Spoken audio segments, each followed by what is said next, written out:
यीशु मसीह के मीठे और प्यारे नाम में मैं आप सबका स्वागत करती हूँ अपने पूरे दिल से। और आप सबको मैं बधाई देती हूँ कि प्रभु ने आपको संभाल के रखा है और प्रभु में आप आशीषित हो। और विश्वास करो, आज प्रभु आपसे बात करने वाला है, क्यों तो मेरी बहुत सारी बहनें या माताएं या लड़कियां हैं जिन्हें इस वचन की बहुत ज़्यादा ज़रूरत है। इसका मतलब ये नहीं कि ब्रदर्स नहीं देख सकते, सब देख सकते, परंतु प्रभु आज स्पेशली विमेंस के साथ कुछ बात करना चाहता है। तो आज हम ये वचन देखेंगे। इसके पहले हम प्रभु यीशु के समीप आएंगे और अपने मन को प्रभु यीशु मसीह के पवित्र आत्मा के साथ जोड़ देंगे और प्रार्थना में सहभागी होंगे। धन्यवाद देते हैं प्रभु जी, आपके नाम को मैं ऊंचा उठाती हूँ। आपका नाम पवित्र है, आप पवित्र पवित्र पवित्र सेनाधीश परमेश्वर हो। मैं आपके नाम को धन्यवाद देती हूँ और आपके पवित्र हाथ में प्रभु हर एक को सौंप देती हूँ प्रभु जी, क्यों तो आप जीवित खुदा है प्रभु। और आज आप सबके जीवन में कार्य करने वाले सच्चे मसीहा है प्रभु, जिन्होंने भी आपके पास आए, जिन्होंने भी आपकी तरफ देखा प्रभु, आपने उनको कभी भी निराशा से नहीं भरा प्रभु। जिन्होंने भी आपके पास अपनी आंखें लगाई, जिन्होंने भी आपके तरफ हाथ बढ़ाया प्रभु, आपने उनके हाथ को थामा है प्रभु जी। प्रभु मैं धन्यवाद देती हूँ प्रभु। आज जितने लोग देख रहे हैं प्रभु, हर एक को प्रभु मैं आपके पवित्र लहू से ढक देती हूँ प्रभु। उनके मन को, उनके शरीर को आपके पवित्र हाथ में सौंपती हूँ प्रभु। मैं प्रार्थना करती हूँ कि वचन उनके जीवन में कार्य करे प्रभु। जो भी दुखी कष्टी है प्रभु, जो भी बीमारी में पड़े हैं प्रभु जी, जो भी तकलीफ में जा रहे हैं प्रभु जी, आज का वचन प्रभु हर एक को छुए, उनके जीवन में कार्य करे और 100 गुना फल लेके आए। धन्यवाद देती हूँ प्रभु। आगे का हर एक समय प्रभु मैं आपके पवित्र हाथ में देती हूँ। हर एक बिनती प्यारे यीशु मसीह के नाम से मांगती हूँ, आप इसे सुनिए और दया से कबूल कीजिए। आमीन। आज हम देखेंगे शमूएल के पहले अध्याय, और वो पूरा अध्याय में आज उसके ऊपर आज हम मनन करने वाले हैं। एल्काना नाम का एक व्यक्ति था जो धर्मी था, जो परमेश्वर को मानता था और यहोवा की वो हमेशा आराधना करता था। एल्काना को 2 बीवियां थी, एक का नाम हन्ना था, दूसरी का नाम पनीना था। पहली पत्नी जो थी उसका नाम हन्ना था। कुछ सालों बाद ऐसा हुआ कि पनीना के यहाँ उसको बच्चे हुए और हन्ना को एक भी बच्चा नहीं था। हालांकि हन्ना, पनीना और एल्काना हर साल रामा शहर में वो शिलो में जाते थे और वहाँ पे मंदिर में जाके एल्काना हर साल मेल बलि या होम बलि या यज्ञ करता था। और जब भी यज्ञ करता था तो अपने पूरी फैमिली को साथ लेकर जाता था, अपने दोनों बीवियों को और पनीना के बच्चों को लेके वो हमेशा साथ लेकर जाता था। और जैसे वो लोग जाते थे होम बलि करने के बाद वो हर एक को कुछ न कुछ दान देता था। मतलब पनीना के जितने भी लड़के लड़कियां थी उनको हर एक को अलग अलग से दान देता था।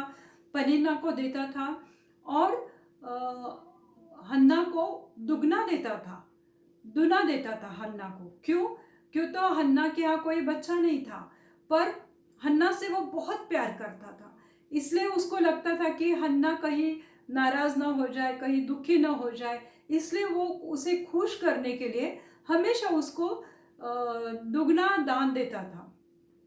और जब वो उसे दुगना दान देता होगा, उससे प्यार करता होगा, तो पनीना के मन में हमेशा जलन आती थी। पनीना हमेशा उसको मतलब उसमें कड़वाहट रहती थी, नफरत रहती थी हन्ना के लिए। क्यों तो अपना पति उसको ज़्यादा प्यार करता है, जिसे कोई बच्चा नहीं है। मैंने उसको इतने बच्चे दिए फिर भी वो उसे दुगना दान देता है, उससे ज़्यादा प्यार करता है। तो ये उसके मन में एक कड़वाहट, एक नफरत थी। और फिर जब भी वो मेल बलि करने के लिए वहाँ पे जाते थे तो वो हमेशा उसको दुगना देने के बाद पनिन्ना उसको हमेशा ताने देते थे, हमेशा उसको कोसती थी, उसको नीचा दिखाने की कोशिश करती थी, और इसकी वजह से हन्ना हमेशा दुखी रहती थी। और अगर हम ये आयत में पहले अध्याय, शमूएल के पहले अध्याय और 5वें वचन में अगर हम देखते हैं, तो वहाँ पे ऐसा वहाँ पे लिखा है कि परमेश्वर ने, मतलब वो इतना दान करता था, यज्ञ करता था एल्काना, और हन्ना भी परमेश्वर पे भरोसा रखने वाली स्त्री थी, वो उससे प्यार करने वाली महिला थी हन्ना। फिर भी यहोवा ने उसकी कोख बंद कर ली, परमेश्वर ने उसकी कोख बंद कर रखी थी। मैं ये वचन पे मैं बहुत मनन करने लगी कि प्रभु ने ऐसा क्यों किया होगा कि उसकी कोख बंद कर रखी थी। मतलब वो लोग उसको बांझ कहते थे, और पनिन्ना उसका फायदा उठाती थी और हमेशा उसको नीचा दिखाने की कोशिश करती थी। पर हाँ, पनिन्ना को ये नहीं मालूम था कि ये परमेश्वर ने, यहोवा ने खुद किया है, उसकी कोख परमेश्वर ने खुद बंद की थी। कि परमेश्वर ऐसा है क्या कि वो हमें तकलीफ देने वाला परमेश्वर है, पर परमेश्वर शायद चाहता था कि हन्ना उसके ऊपर ज़्यादा ध्यान दे, प्रेयर में ज़्यादा रहे। क्यों? तो जब हमें कुछ चीज़ के लिए विलंब होता है, हम जो परमेश्वर के पास मांग रहे हैं, अगर वो हमें देर से मिलता है, तो इसका मतलब यही होता है कि प्रभु हमारे जीवन में कुछ तो अद्भुत महान कार्य करने वाला परमेश्वर है। पर हन्ना यहाँ पे दुखी रहती थी। और एक बार ऐसे वो लोग जब होम बलि करने, मेल बलि करने गए थे, और पनिन्ना ने हमेशा की तरह उसको इतना चिढ़ाया, उसको इतना सताया, और वो इतना खाना खाते समय खाने के मेज पे उसने किया, तो हन्ना वहाँ से उठ के भागकर मंदिर में चली आई, और मंदिर के दरवाजे पे बैठ के वो प्रभु से प्रार्थना करने लगी। क्यों? तो वो प्रार्थना करने वाली महिला थी, वो प्रार्थना में विश्वास करने वाली महिला थी, वो परमेश्वर पे, यहोवा पे विश्वास करने वाली महिला थी। और वो जैसे वो व्याकुल, उसका मन व्याकुल था। व्याकुल मन कब होता है? जब बहुत ज़्यादा दर्द होता है, बहुत ज़्यादा तकलीफ होती है, कोई हमें बहुत ज़्यादा तंग करता है, इतना दर्द देता है, तब मन व्याकुल हो उठता है। और वह व्याकुल होकर यहोवा से प्रार्थना करने लगी और बिलक बिलक कर रोने लगी। जब मन बहुत ज़्यादा व्याकुल होता है, बहुत ज़्यादा दुखी होता है, मन जब कराह उठता है, तब वह कोई भी लेडीज, कोई भी स्त्री बिलक बिलक कर रोने लगती है। तो अगर हम रोकर प्रार्थना करते हैं, तो उसमें कोई बुराई नहीं है। हम उसी वक्त प्रार्थना करते कि जब हम बहुत ज़्यादा दर्द में हैं।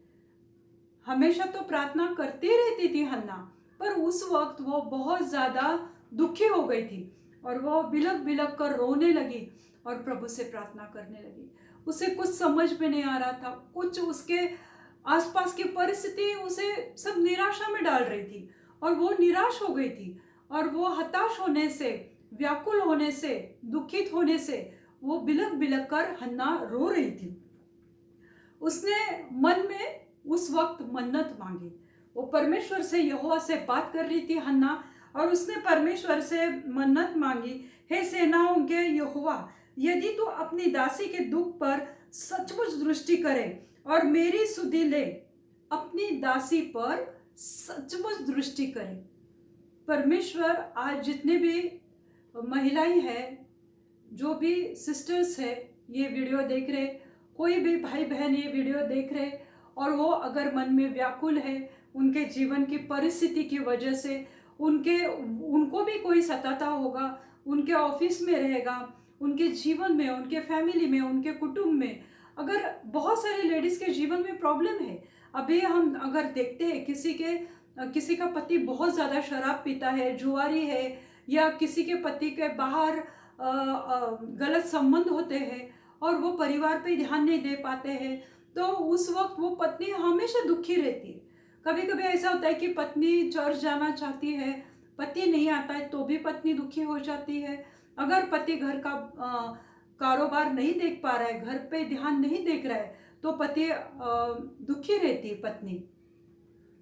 और ऐसे आज तुम्हारे जीवन में ऐसी कुछ भी समस्या रहेगी, आज मुझे पता नहीं, पर अगर तुम्हारे जीवन में कोई बीमारी है या बीमारी की वजह से तुम बहुत ज़्यादा दुखी हो, डिप्रेशन में हो, निराश हो, व्याकुल हो गए हो, पर हन्ना की तरफ देखो। हन्ना ने क्या किया? हन्ना परमेश्वर के पास आई और उसने बिलक बिलक कर परमेश्वर से वो प्रार्थना करने लगी, वो परमेश्वर से मन्नत मांगने लगी और उसने कहा कि अगर तो यदि सेनाओं के यहोवा यदि तू अपनी दासी के दुख पर सचमुच दृष्टि करे। प्रभु दृष्टि करता है, प्रभु हमें देखता है, प्रभु की नजर हमारे ऊपर है। ऐसा नहीं कि प्रभु हमें नहीं देखता है, ऐसा नहीं कि प्रभु को हम पता नहीं कि हम किस प्रॉब्लम से जा रहे हैं, हमारे घर के हालात क्या है, हमारा पति हमारे से अच्छा नहीं रह रहा है या हमारी पत्नी हमारे से अच्छा नहीं रह रही है, ये प्रभु सब देख रहा है। क्यों? तो प्रभु की दृष्टि हमारे ऊपर रहती। और हन्ना ने बोला कि यदि तू सचमुच मेरे ओर दृष्टि करे और मेरी सुधि ले और अपने दासी को न भूले, मेरी सुधि ले मतलब हन्ना की सुधि ले। तो आज तुम्हें भी ऐसा लगता होगा कि प्रभु मेरी सुधि ले या प्रभु मुझे याद करे। प्रभु हमेशा तुम्हें याद करता है, हमेशा प्रभु की दृष्टि तुम्हारे ऊपर रहती है। हम लोगों को लगता है कि प्रभु की दृष्टि हमारे ऊपर नहीं है, पर प्रभु सब देखता है कि हमारे हालात क्या है, हम किस परिस्थिति से जा रहे, हमारे आसपास क्या घट रहा है, ये परमेश्वर को पता है और उसकी नजर तुम्हारे ऊपर है। वो तुम्हारी सुधि आज ही लेने वाला परमेश्वर है। अगर तुम आज इसी समय विश्वास करोगे कि प्रभु मुझे देख रहा है, प्रभु की दृष्टि मेरे ऊपर है, और अगर यदि तुम विश्वास करोगे कि प्रभु आज मेरी सुधि लेगा, आज प्रभु मुझे इस परिस्थिति से बाहर निकालेगा, तो प्रभु सही में तुम्हारे जीवन में आज इस वचन के द्वारा अद्भुत काम करने वाला है। और उसने कहा कि और अपनी दासी को न भूल जाए और अपनी दासी के पुत्र दे, तो मैं उसे जीवन भर के लिए यहोवा को अर्पण करूंगी। तो उसने पुत्र संतान मांगा परमेश्वर से और प्रभु को कहा कि अगर तुम मुझे न भूल जाए, तू मुझे याद कर प्रभु, मैं जो परिस्थिति से जा रही हूँ, यहोवा मेरी तरफ देख। हे मेरे प्यारे यीशु मसीह, आज तुम कह सकते हो कि हे मेरे जीवित खुदा प्रभु यीशु मेरी तरफ देख। वो तुम्हें देखेगा, वो तुम्हें देख रहा है। पर तुम लोगों को लगता है कि प्रभु मुझे नहीं देख रहा है, पर प्रभु देख रहा है। प्रभु तुम्हारी सुधि लेगा, प्रभु तुम्हें याद करेगा। और इतना ही नहीं, तो उसने कहा कि अगर मुझे पुत्र संतान होता है तो मैं उसको हमेशा के लिए तुम्हारे सेवा के लिए उसे अर्पण करूंगी, और वो अपने जीवन भर, मतलब वो जो भी बच्चा होगा उसे जीवन भर में वो तुम्हारी सेवा करता रहेगा। और आगे कहा है, और मैं उसके सिर पर कभी छुरा नहीं फिराऊंगी, मतलब मैं उसके सिर पे कभी वस्त्रा नहीं लगाऊंगी, जो उस्तरा रहता है जिससे बच्चों के बाल निकालते हैं। तो इसका मतलब क्या है कि वो प्रभु का नाजिर होगा, वो प्रभु का दास होगा और वो प्रभु का नबी होगा। इसलिए उसके बाल वो बोली कि मैं नहीं निकालूंगी, और अगर मुझे पुत्र संतान होता है तो मैं तुम्हें आके समर्पित करूंगी, मैं तुम्हारे मंदिर में उसको दूंगी, तुम्हारी सेवा वो बच्चा करेगा। और उसने कहा, तो वो इतने दुख में, दर्द में वो प्रभु से बात कर रही थी, और तो उसके होठ हिल रहे थे पर उसकी आवाज मुंह से नहीं निकल रही थी। और वो जो मंदिर का याजक था, जो मुख्य याजक था, वो एली था। एली के 2 बेटे थे, वो भी याजक थे, पर उनका चाल चलन कुछ ठीक नहीं था। पर एली जो मुख्य याजक था वो दूर से देख रहा था कि ये कोई तो स्त्री बैठी है और वो ऐसे हिल डुल रही है, कुछ तो बड़बड़ा रही है। तो उसे लगा कि वो शायद उसने नशा किया है, उसने मदिरा पी है और मंदिर में आके कुछ तो बड़बड़ रही है। तो वो आके उसे बोलता है कि तू नशा तेरी उतर जाए, और तू क्या कर रही है, उसको वो डांटने लगता है। तब उसने कहा कि तू नशे से बाहर आ। एक याजक है और वहां पे एक स्त्री थी, वो दुखियारी थी, उसके मन में पीड़ा थी, दुख दर्द से हो जा रही थी। एली को मालूम नहीं था, पर एक याजक होने के नाते भी, एक याजक होकर भी उसने वो महिला से अच्छी बात नहीं की, जो उसको ज़्यादा ठेस पहुंचाती थी उसके मन को, उसको हृदय को। तो उसने बोला, एली ने बोला कि तू कब तक नशे में रहेगी, अपना नशा उतार दे। उसको मन में बहुत दर्द हुआ होगा कि तो एक तो पहले दुखी थी। तो उसने कहा, तब हन्ना ने कहा कि हे मेरे प्रभु, मैं तो दुखियारी हूँ, मैंने तो दाख मधु पिया पिया नहीं है, न मैंने मदिरा पी है। उसने कहा एली को, हे प्रभु कहा। वो इतनी नम्र थी, इतनी हम्बल थी, उसको गुस्सा नहीं आया। मन में दुख तो हुआ होगा पर उसको गुस्सा नहीं आया। तो उसने उसको रिस्पेक्ट दिया और कहा कि हे प्रभु, मैंने कोई दाखरस नहीं पिया है, मैंने कोई वाइन नहीं ली है, न मैंने कोई ड्रिंक लिया, न मैंने कोई मदिरा नहीं ली है। मैं तो एक बहुत सताई हुई, बहुत मुझे चिढ़ाया गया था और मैं बहुत दुख से यहाँ पे आई हूँ और मेरा हृदय में यहोवा के सामने मेरी बातें मैं बोल रही हूँ। तो कृपया आप मुझे ओछी ना समझे। तो उसने कहा कि कृपया आप मुझे ओछी स्त्री ना समझे। ओछी स्त्री मतलब एक बुरी स्त्री, गलत व्यवहार करने वाली स्त्री, उसका चाल चलन ठीक नहीं, ऐसी स्त्री ना कहे। हमेशा स्त्री को ये प्रमाण क्यों देना पड़ता है कि वो ओछी नहीं है, वो अच्छे कैरेक्टर वाली है, वो अच्छी एक महिला है, वो अच्छी पत्नी है, वो अच्छी माता है। ये हमेशा स्त्री को या महिला को क्यों प्रमाण देना पड़ता है, क्यों लोगों को दिखाना पड़ता है, क्यों बताना पड़ता है। पर आज के समाज में हम अगर प्रभु से कुछ भी चीज़ें मांगते हैं प्रभु यीशु मसीह के पास आज के दिन में, तो प्रभु हमें ज़रूर सहायता करता है। और आज तो दिन बदल रहे हैं, आज वो उस तरह के हालात आज नहीं है। आज तुम अगर मन में ठान लेते हो तो तुम्हें किसी को कुछ बताने की ज़रूरत नहीं है। पर यहाँ पे हन्ना एक जो नम्र थी, जो प्रार्थना में तत्पर थी, जो प्रार्थनाशील महिला थी, तो उसने एली को बहुत ज़्यादा सम्मान देके उसने बताया कि उसकी क्या प्रॉब्लम है और वो बिलक बिलक कर रो रही थी।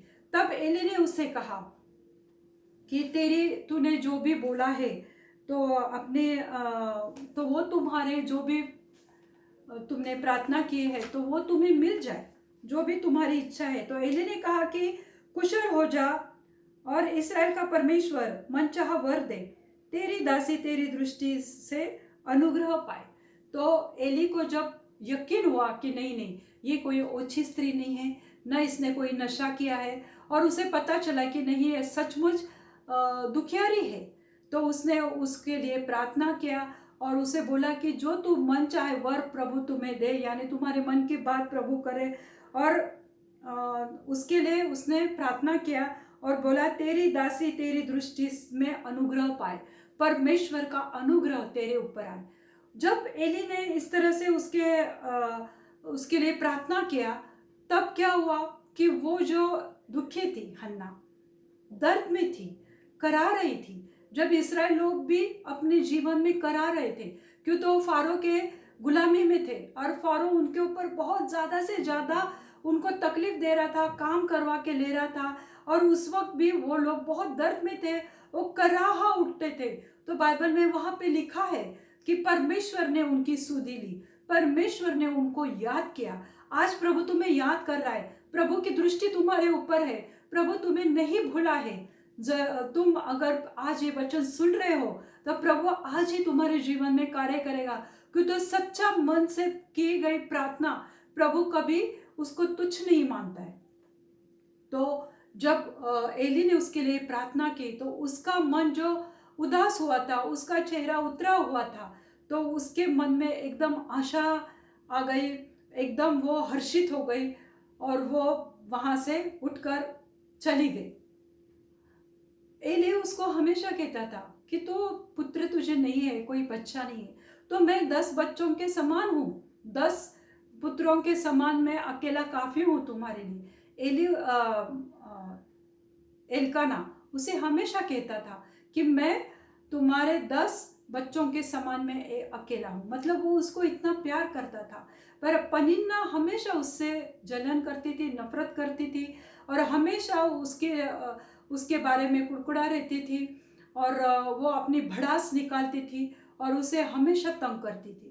जब किसी के पास अपने पास कुछ चीज़ है और वो चीज़ दूसरों के पास नहीं है, तो लोग क्या करते हैं कि वो चीज़, जो चीज़ अपने पास नहीं है, तो वही पॉइंट पकड़ के लोगों को नीचा दिखाने की कोशिश करते, उनको नीचा दिखाते, उनको नाम रखते हैं, और उन्हें एक मौका मिल जाता है कि जो चीज़ उनके पास नहीं है, अरे हमारे पास है, तो वो नीचा दिखाने की कोशिश करते हैं। उसी तरह से वो हमेशा उसको करती थी। पर जब एली ने प्रार्थना किया और जब पवित्र आत्मा ने उसको छुआ, हन्ना को, तो हन्ना का मन पवित्र आत्मा से भर गया, और वो उसमें एक कॉन्फिडेंस आया, एक आत्मविश्वास उसमें आया, विश्वास उसका जागृत हुआ कि नहीं, प्रभु आज मेरे जीवन में कार्य करने वाला है। तो वो खुशी से वहां से निकल गई। और जब वो खुशी से वहां से निकल गई, और वो जो जब वो लोग अपने घर लौटे, तो वचन में लिखा है कि तब परमेश्वर ने, पहला शमूएल पहला अध्याय 19वें वचन में लिखा है, तब परमेश्वर ने उसकी सुधि ली, परमेश्वर ने उसको याद किया। एल्काना उसके पास गया, वो गर्भवती हो गई, जो इतने सालों से उसको बांझ कहलाया जाता था, पर परमेश्वर ने उसके दुख को देखा। परमेश्वर की दृष्टि उसके ऊपर थी। परमेश्वर चाहता था कि उसके जीवन में एक बहुत बड़ी टेस्टिमनी आए। प्रभु उसके लिए उसको तैयार कर रहा था कि जो ब्लेसिंग आने वाला है उसके ऊपर वो ध्यान दे, या ब्लेसिंग के लिए वो प्रार्थना में रहे, वो खड़े रहे, विश्वास में खड़े रहे।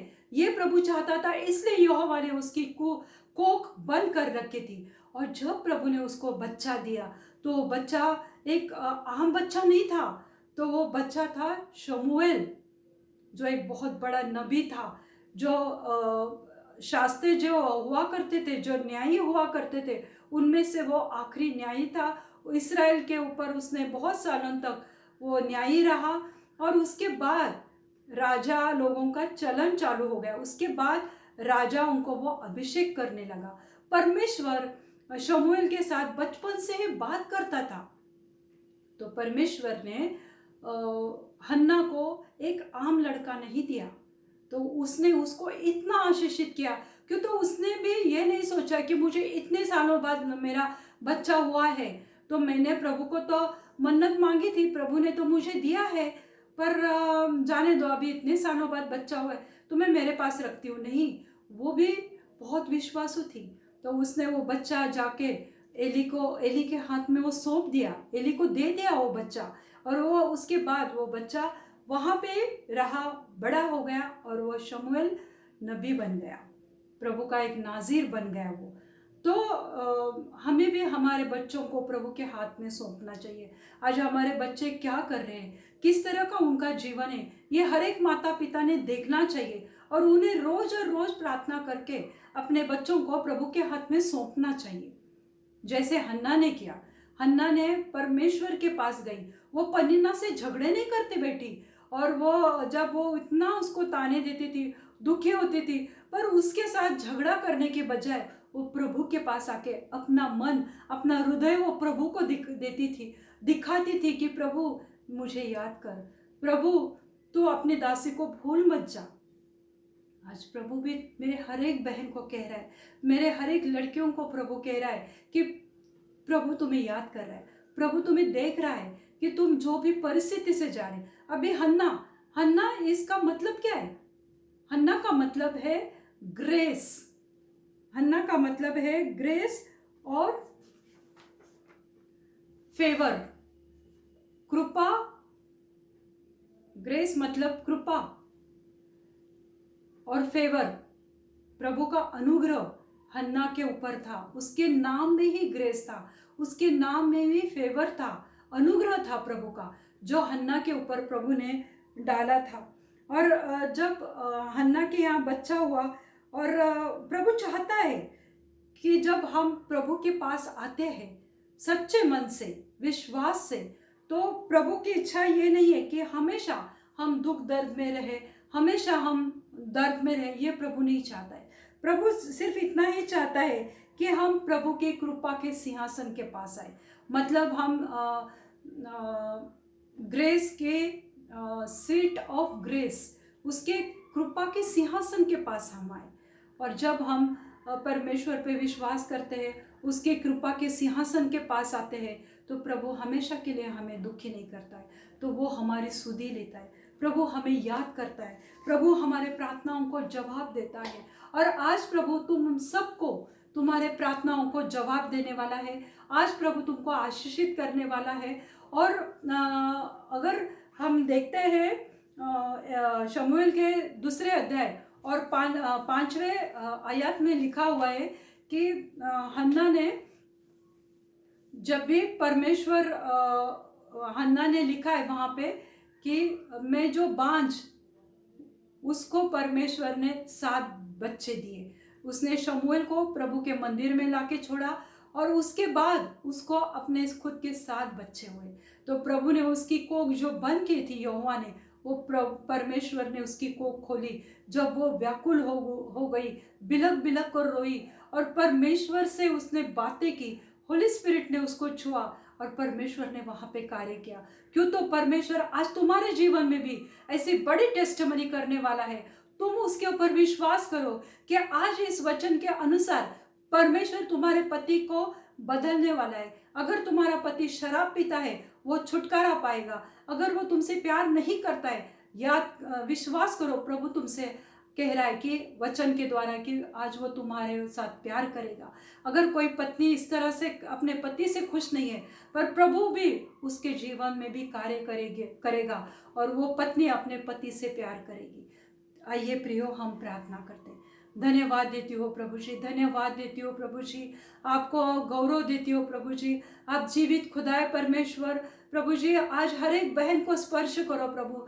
हर एक बेटी प्रभु आज दुख दर्द में है, वो पता नहीं प्रभु उसके जीवन में क्या समस्या है। कोई बीमारी में है, किसी के पास आज कोई बहन के पास नौकरी नहीं है, आज कोई बिस्तर पे पड़ी है, आज कोई किसी को बांझ कहलाया जाता है, उसके यहाँ बच्चे नहीं है प्रभु। मैं प्रार्थना करती हूँ कि आज आप उसकी सुधि लो। उसकी कोख अगर बंद हुई है तो प्रभु आप उस कोख को खोलो प्रभु। और वो लड़की या वो महिला को प्रभु आप आपकी कृपा, आपकी दया से आशीषित करो प्रभु। प्रभु मैं प्रार्थना करती हूँ, अगर कोई भाई इस तरह से अपने पत्नी की ओर दुष्व्यवहार कर रहा है प्रभु, तो भाई का जीवन बदली करो प्रभु। अगर कोई शराब में है प्रभु, उस भाई को छुटकारा दो प्रभु। अगर कोई भाई आज बीमार है प्रभु, उनको छुओ प्रभु। प्रभु मैं प्रार्थना करती हूँ प्रभु, हर एक बीमारी को मैं डांटती हूँ यीशु मसीह के नाम से प्रभु। हर एक बीमारी प्रभु, जो डायबिटीज है, शुगर की बीमारी है, जिसके कारण लोगों को चक्कर आता है प्रभु, जो उनका बीपी कभी कभी फ्लक्चुएट होता है प्रभु, वो सब बीपी की बीमारी, हार्ट की प्रॉब्लम, कमजोरी की प्रॉब्लम, हड्डियों की प्रॉब्लम को मैं डांटती हूँ यीशु मसीह के नाम से प्रभु। हर एक भाई बहन को छुओ इसी वक्त प्रभु। हर एक हड्डी की कमजोरी में आप प्रभु अपनी सांस डालो प्रभु, आपका पवित्र लहू में उनको ऊपर डालती हो प्रभु। वो जीवन पाए प्रभु, वो हड्डियां जीवित हो पाए प्रभु, वो शरीर में कार्य करने दो प्रभु जी। प्रभु मैं प्रार्थना करती हूँ, हर एक पति पत्नी के जीवन में आप कार्य करो प्रभु। हर एक मन मुटाव निकाल दो प्रभु जी। हर एक बांझ को प्रभु आशीषित करो, छुओ प्रभु, और उनके यहाँ अच्छे बच्चे से आशीषित करो प्रभु। अगर कोई प्रभु लकवे का बीमार है प्रभु, कोई मिर्गी की बीमारी है प्रभु, उसको मैं प्रभु यीशु मसीह के नाम से डांटती हूँ प्रभु। वो लकवे का बीमारी चंगा हो जाए प्रभु, मिर्गी की बीमारी निकल जाए यीशु मसीह के नाम से प्रभु। आप कार्य करो प्रभु, हर एक को छुओ प्रभु, उनके जीवन में अद्भुत कार्य करो। ये वचन के द्वारा हर एक भाई बहन के मन में प्रभु आपके लिए विश्वास निर्माण हो जाए प्रभु, और वो आपसे प्यार करे प्रभु, बहुत अच्छे प्यार करे प्रभु, क्यों तो आप प्यार करने वाले जिंदा खुदा हो प्रभु। मैं आपको धन्यवाद देती हूँ प्रभु जी, मैं आपको धन्यवाद देती हूँ प्रभु जी। आपके नाम को ऊंचा उठाती हूँ प्रभु जी। आप कार्य करने वाले जीवित खुदा है प्रभु जी। आज आप सबकी सुधि लेने वाले जीवित परमेश्वर है प्रभु। मैं धन्यवाद देती हूँ प्रभु जी, धन्यवाद देती हूँ प्रभु जी। प्रभु मैं विश्वास करती हूँ प्रभु कि आपने कार्य किया है प्रभु। मैं आगे का समय आपके पवित्र हाथ में देती हूँ। हर एक विनती प्यारे यीशु मसीह के पवित्र और जलाली नाम से मांगती हूँ, आप इसे सुनिए और दया से कबूल कीजिए, आमीन। मैं विश्वास करती हूँ कि परमेश्वर ने आज आपके जीवन में कार्य किया है। अगर आपके पास कोई प्रार्थना विनती है तो आप मुझे यूट्यूब पे कांटेक्ट कर सकते हैं, मेरे चैनल को सब्सक्राइब कर सकते हैं। वचन पसंद आए तो उसको शेयर कीजिए, सब्सक्राइब कीजिए। प्रभु आपको आशीषित करेगा। God bless you all. Thank you.